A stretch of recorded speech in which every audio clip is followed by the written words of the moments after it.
ci kaso beeg moom xëy na comme yow am nga information ci kaso maanaam gis nga Pa Ousmane manipulation bëri na bëri goo xam ne ñi bokk Pastef te war a wax nañu wax mais nañu tànn fi ñuy waxe mooy xoolal l'évidence tey li mu titré jël photo madame le ministre Yacine Fall taf ko ci scandale boo xam ne moom boobu nommé guñ ko sax ministre des affaires étrangères lii manipulation comlaay boo amee photo bi s'il vous plaît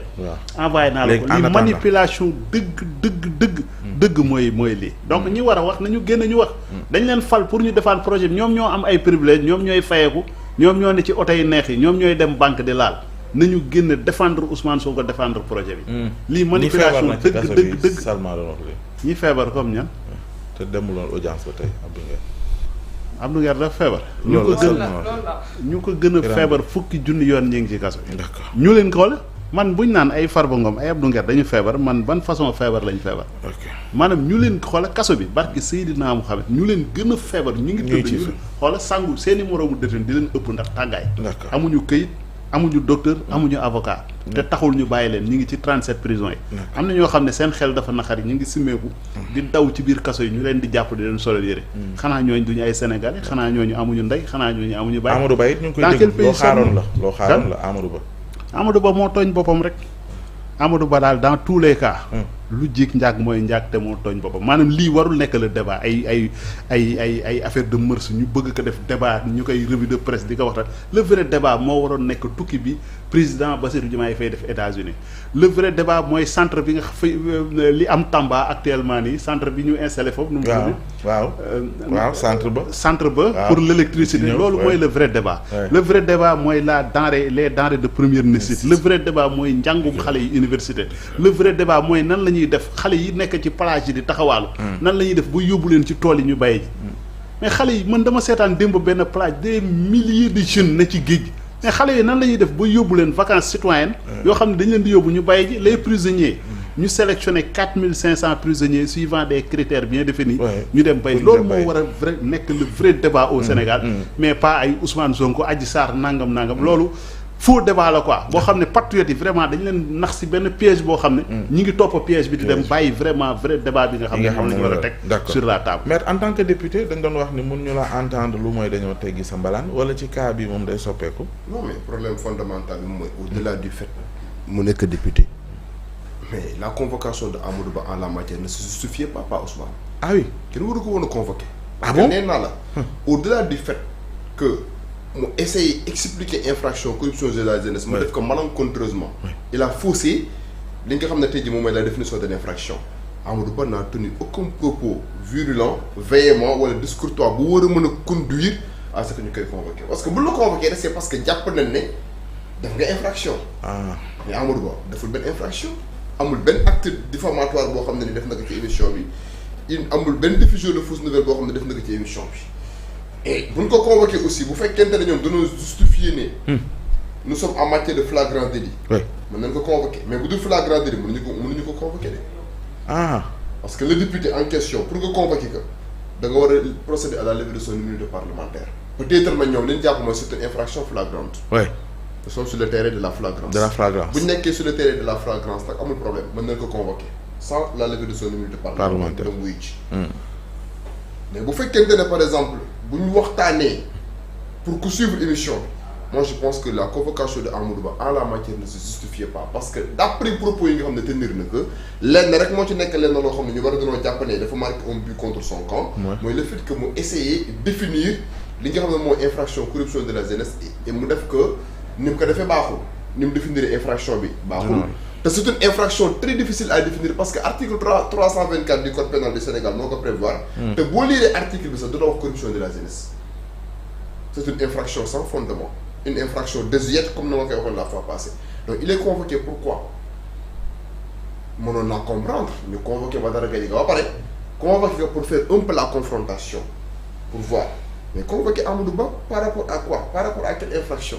est-ce qu'il a tenu des propos yu ñu mën a juger de diffamatoire yu ñu mën a juger comme relevant d'une diffusion de fausses nouvelles en tout cas d'après l'émission bi nga xam ne ñun ñëpp suivre nañ ko Amadou Ba amul lenn loo xam ne tey jii def na ko fa comme une accusation gratuite li mu wax Badara Gadiaga c'est clair mooy da nga falsifier ses diplômes et ce ne sont pas des propos yoo xam ne Amadou Ba daf ko inventé c'est un rapport moom moo ko établir donc il est convoqué sur la base de quoi donc cette convocation de Amadou Ba pour moi ne se justifie pas en la matière et yaakaar naa ne incha allah à l'issue de cette convocation. Oui. il va rentrer tranquillement chez lui. ak xibaar bi Salma joxe sànq ci ñi feebar nag ba teewuñu ci audience ba loolu moom. bon bu fekkente ne maladie moom moo tax teewuñu ci audience bi je crois que le juge de prendre acte. de prendre acte en tout cas de cette demande là. xam naa avocat yi ñoom ñoo koy formuler. mais ba octobre je crois que là mooy accepter continuer nekk en prison. au moins sax xanaa seen avocat waroon nañoo mën a introduire des demandes de liberté provisoire pour justifier en tout cas en quelque sorte que l'état de santé est plus ou moins incompatible avec leur maintien en détention. mais ba octobre moom ça veut dire que c'est vrai renvoi bi moom nekk na renvoi bu sévère. Mais pour le cas de Sophie Gladima, ses avocats avaient demandé une liberté provisoire. Ñu lànkal ko le vendredi. Lundi ñu xëy may ko liberté provisoire loolu mën na nekk. non loolu mënul ne de. mais c'est ce qui bu ñu ko mayee liberté provisoire la leen di dese parce que demande de liberté provisoire bi ay avocats am. sollicité woon leen ko may. juge bi aussi bu ko neexee mën na la may liberté provisoire sans pour autant ses avocats demandé que. mën nañ la ko lànkal jékki xëy rek may la ko loolu mën na nekk. waaw xam nga dañ ne la demande de liberté provisoire peut être faite à toutes les étapes de la procédure. c'est-à-dire nit ki tant que condamné gul la définitivement à toutes les étapes de la procédure ces avocats mën nañoo introduire des demandes de liberté provisoire tey avocats yi mën nañoo introduire demande de liberté provisoire juge d'instruction rejeté ko lundi bii dañoo ñu introduire ak une nouvelle demande. loolu mën na peut-être qu'ils avaient alors introduit une nouvelle voilà non juge bi sax am na possibilité tey jii moom d'office mu may la liberté provisoire bu jàppee ne am nga toutes les garanties d'une représentation en justice. mën na la ko décerner. voilà. fii sax culturellement ni dañu am loo xam ne c'est culturel ne mais xam naa maître dina ko confirmer nekkul sax ci texte yi. parce que fii souvent bu ñu jàppee ni dañ naan nañ bàyyi ba juge bi auditionné ko ba pare ñu door ko may liberté provisoire. alors que juge bi moom chaque moment. ay pouvoir d'appréciation am la mën nañ la jàpp tey suba mu may la ko. mu ngi noonu loolu ay pouvoir d'appréciation am la. en tout cas merci beaucoup maître ça a été un plaisir ñu ànd ak yow. xam naa incha allah mercredi prochain lañ fi dajawaat.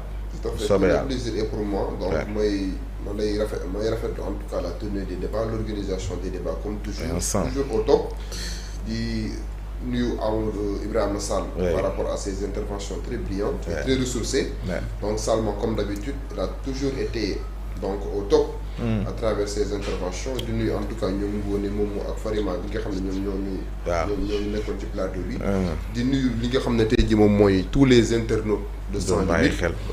di nuyu le président Ibrahima Mbaye HPRH bi nga xam ne mu ngi doon suivre depuis Poitiers ñu ngi koy ziar bu baax sama père boobu di nuyu tonton Omar Niang aussi j'ai vu tout à l'heure son commentaire depuis États-Unis moom aussi du rafet li nga xam ne moom mooy émission bi macha allah très gentil très généreux donc di nuyu ñëpp ñi nga xam ne tey jii nekk nañ ci chat bi doon ñu suivre merci beaucoup Ibrahima incha allah on va se retrouver Ibrahima moom surprise lay doon quoi loolu moo wax waaw surprise lay mais suba waaw incha allahu rabbi na ko ñëpp yàlla na ko ñëpp fekkee.